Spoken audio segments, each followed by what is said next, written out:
everyone, and welcome to Season 4, Episode 29 of Pro Wrestling's Top 50. I'm your host, Travis McNeil, and today we continue our countdown of the top 50 matches in Lucha Underground history with match number 22 on our list, which is the Boyle Heights Street Fight for the Lucha Underground Championship between the champion Prince Puma and the challenger Cage from the March 25th, 2015 edition of Lucha Underground titled The Art of War. So Cage came in completely dominant. They had him, run through some kind of lower tier opposition very quickly and immediately set his sights on Prince Puma and the Lucha Underground Championship. The other day we talked about a match where Puma defended the title against Phoenix in his first title defense. He was jumped post-match by Cage, and that kick-started their feud. We had a title match between the two that ended in a rare disqualification. Cage actually ripped the Lucha Underground title in half, which led to the creation of a beautiful new title, in my opinion, one of the better-looking titles in wrestling history. So it was kind of a kayfabe reason, for them to introduce that new belt after the original one maybe wasn't quite up to snuff.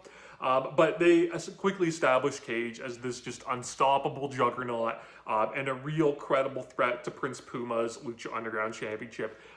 Even though it's, the 2010s and it's Lucha Underground, and stylistically not anywhere near the same, but very, late 80s, early 90s, Hulk Hogan-esque, right? You have the resilient champion and you bring in these new, monster heels over and over and over again.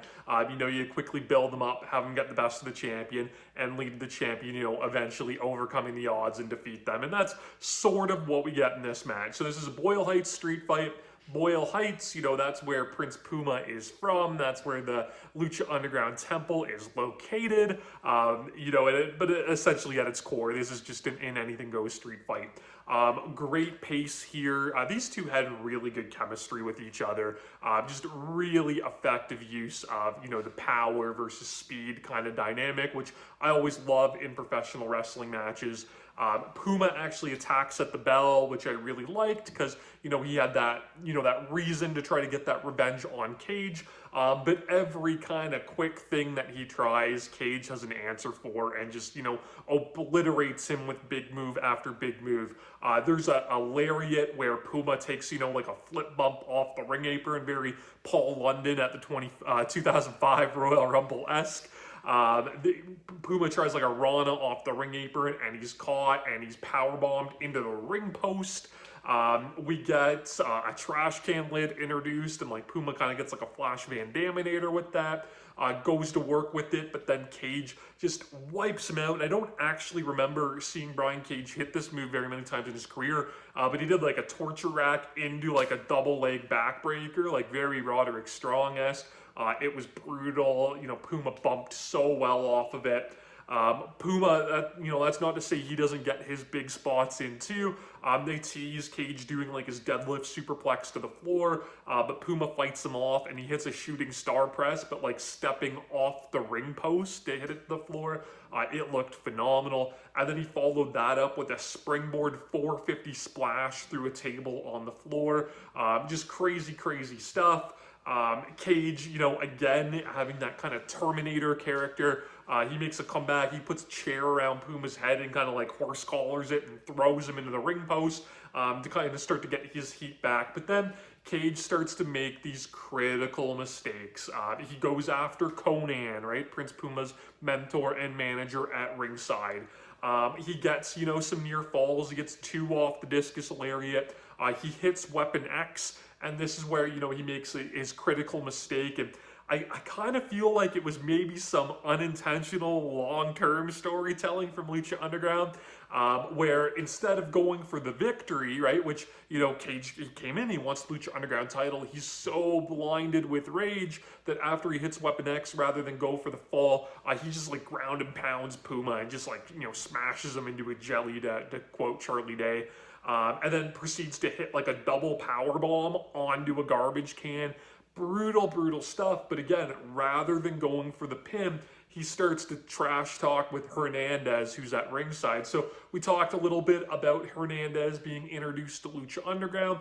He came in kind of as like Conan's insurance policy or backup to help support Prince Puma, especially through this cage feud. You know, ultimately Prince Puma didn't want the help from Hernandez. That kind of led to that beef, you know, between the two, that would lead to Hernandez getting a Lucha Underground title shot where he was unsuccessful, then, you know, migrating into his feud with Drago when we talked about their Believers Backlash, you know, match the other day. So this is kind of like Hernandez's real debut. He's in the crowd. You know, Cage starts, you know, trash talking with him. They kind of get into each other's faces a little bit. That allows Conan to use his cane and just wall up Cage with that, knock him down, allow Puma to hit the 630 to just keep Cage down for the 3 and to retain his title. So, you know, again, you told the story here of Puma overcoming the odds. You introduced Hernandez. And, you know, I talked about this unintentional long-term storytelling. So here you establish that Brian Cage is this absolute monster, but, you know, he's not the smartest person, right? He could have won the title on multiple occasions in this match, but, you know, blind rage, you know, kept him from doing that. And I think that ultimately, you know, rather, you know, whether they intended it or not, that kind of leads in that storyline of, you know, Brian Cage, you know, winning the unique opportunity from Dario Cueto and being gifted the, you know, gauntlet of the gods, because the story there was, you know, the god that, you know, inhibited this, or inhabited, I should say, this gauntlet, you know, wanted to take over and possess, you know, this big body that it could use, that, you know, ultimately, you know, was strong and had all the physical tools, but was too weak and too dumb, you know, to kind of shut out, you know, that possession. But, you know, Brian Cage grew, you know, as an individual through Lucha Underground, and by the time that he was given the gauntlet, he wasn't the Brian Cage that we saw here in season 1, you know, that cost himself the Lucha Underground Championship. He was a much smarter individual, and he was, you know, too strong-minded, you know, for that god to possess him. And, you know, that was a story that ultimately led to that gauntlet going to, you know, Jake Strong, Jack Swagger, Jake Hager, you know, whatever you want to call him, right? He was, you know, not as smart as Cage as they established. So kind of a cool little long-term piece of storytelling, you know, going back and watching this match. This match is super fun, though. It's full of crazy spots, great dynamic between the two guys. It led into great storyline stuff. It's just a whole lot of fun. It's season 1 Lucha Underground, so pretty sure that you can catch this match for free on YouTube. I will link it on my Twitter if that's the case. If not, though, depending on where you live, you might be able to find Lucha Underground on Tubi, but if not, Google search it. You can find these episodes rather easily. You can subscribe to my channel here on YouTube so that you don't miss a video. Follow me on Instagram and Twitter at Wrestling50. And please join me again tomorrow as we continue to count down Pro Wrestling's Top 50. Top 50.